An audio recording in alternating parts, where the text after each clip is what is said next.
চলে আসলাম গাছ লাগানোর।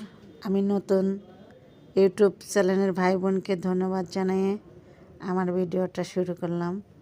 এটা লেবুর গাছ, নিজের হাতে কলম দিয়ে ছাদের উপর ছিল।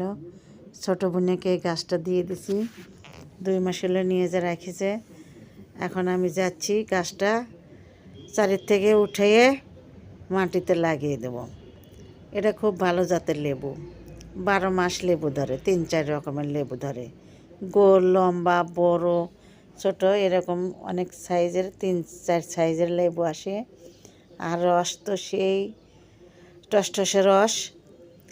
আত্মীয়-স্বজনে আমি নিজের হাতে কলম দিয়ে গাছ বিক্রয় করি, আত্মীয়-স্বজনে দিই, গরিব মানুষ যারা কিনতে না পারে তাদের দিই। গাছটা চারির মধ্যে অনেক বড় হয়ে গেছে, এখন এই যে মাটিতে লাগিয়ে দিলাম। কেমন লাগতেছে আমার কাজকর্মগুলো, গাছ লাগানোগুলো, অবশ্যই সবাই পাশে থাকবেন আর ফলো দিবেন, লাইক কমেন্ট করতে ভুল করবেন না। আমি একটা নতুন ভিডিও কালকের থেকে ছাড়তেছি। আজ আমার অনেক দিনের স্বপ্ন গাছ নিজের হাতে লাগানো, কলম দেওয়া।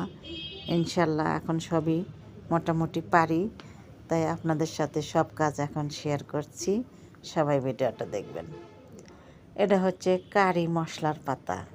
এগুলো আমরা সব তরকারির মধ্যেই খাই, ডাউল, পায়েস, গোস্ত, যে মাছের মধ্যে মশলার পাতা দেওয়া যায় সব তরকারিতেই আমরা রান্না করে খাই, চা বানাইয়ে খাই, আত্মীয়-স্বজনে দিই।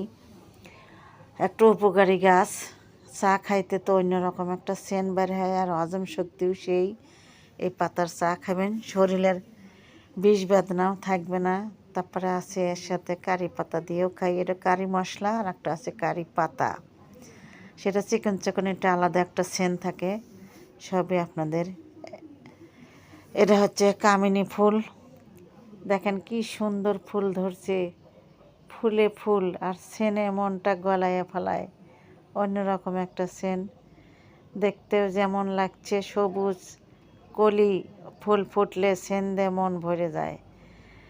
কেমন লাগতেছে আমার গাছগাছালিগুলো আপনাদের কাছে? অবশ্যই ভিডিওটা দেখে ঠেলা দিবেন না।